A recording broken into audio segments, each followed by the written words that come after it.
Assalamualaikum warahmatullahi wabarakatuh.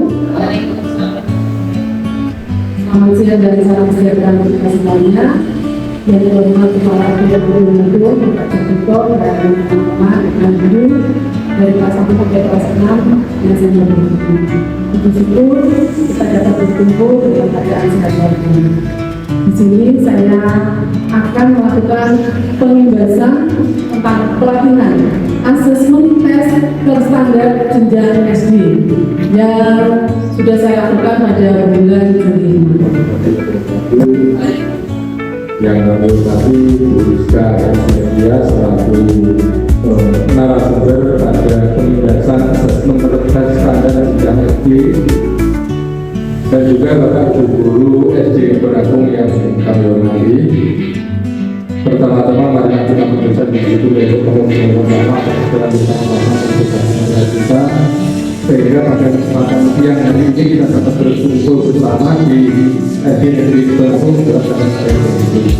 Selamat bersalam bersama biasa kita berikan dari kita dan kita dan Muhammad Sallallahu Alaihi Wasallam.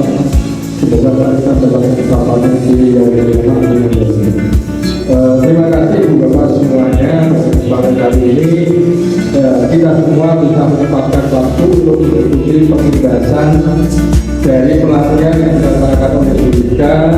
Mudah-mudahan dari pembahasan ini nanti akan memberikan efek yang positif untuk lembaga kita, terutama dalam peningkatan pembelajaran di sekolah kita. Dan kami berharap juga untuk tidak lanjut ke depannya bisa melaksanakan dengan secara maksimal. Bapak Ibu, apa makna asesmen dari pembelajaran? Mengapa asesmen tidak sekedar menilai hasil? Mungkin dari Bapak Ibu ada yang menjawab? Saya ingin menyampaikan jawab pertanyaan yang telah diberikan ke Bu Rizka untuk saya. Mungkin jawabannya berbeda-beda ya. Kalau menurut saya, mengapa asesmen tidak sekedar penilaian hasil? Karena kita tidak hanya menilai dari hasil belajarnya anak-anak, namun saya juga menilai dari karakter anak dan juga sopan santun dan juga pribadi dari anak didik saya. Terima kasih. Mungkin ada yang lain. Fungsi asesmen itu ada bagian beberapa Ibu. Asesmen as learning, for learning, dan off learning. Kalau yang asesmen as learning, dia sebagai proses. Jadi kita menilai pada saat proses pembelajaran. Begitu juga dengan for learning. Kalau for learning itu memperbaiki proses. Ini di tengah-tengah.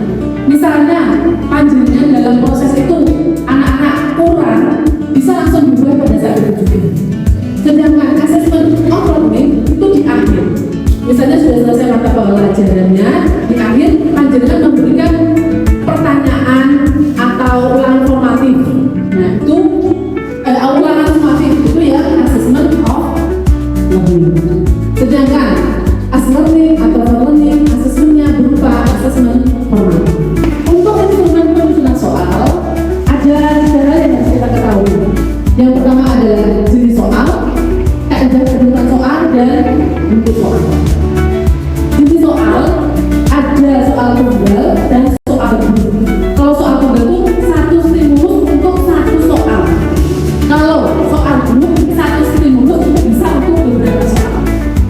Kemudian kaidah penentuan soal seperti yang pernah kita terima pada saat kita membuat soal tengah semester B, ada sesuai materinya, relevan, mutakhir, kemudian misalnya jelas, sistematis, tidak lanjut, bahasanya komunikatif, mudah dipahami, dan sesuai kaidah bahasa Indonesia. Nah, sedangkan bentuk soal ada pilihan ganda kompleks, dan esai. Sekarang silakan ketika di layar. Indikator soal, siswa dapat menentukan objek kalimat.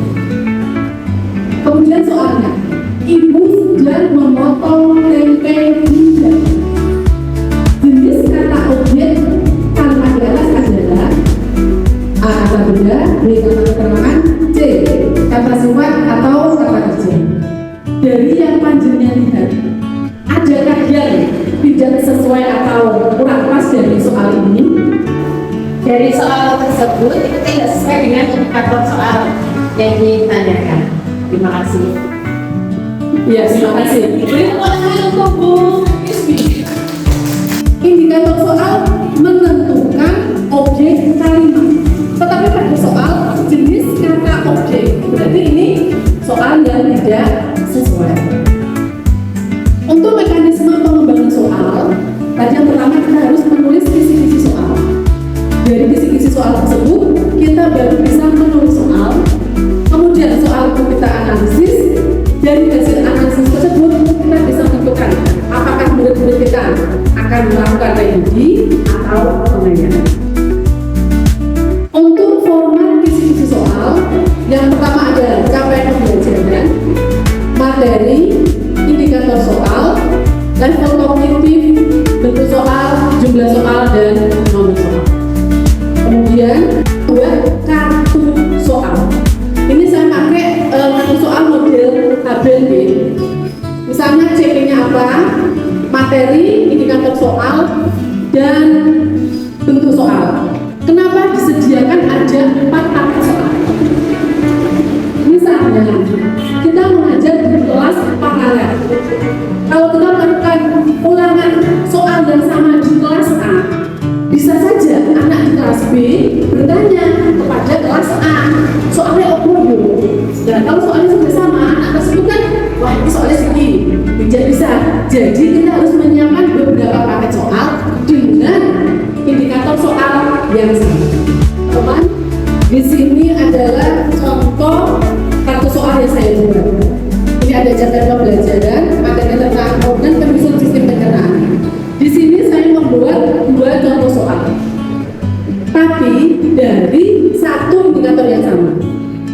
Disajikan tabel nama organ manusia, murid dapat menentukan organ-organ yang menyusun sistem pencernaan manusia dengan tepat.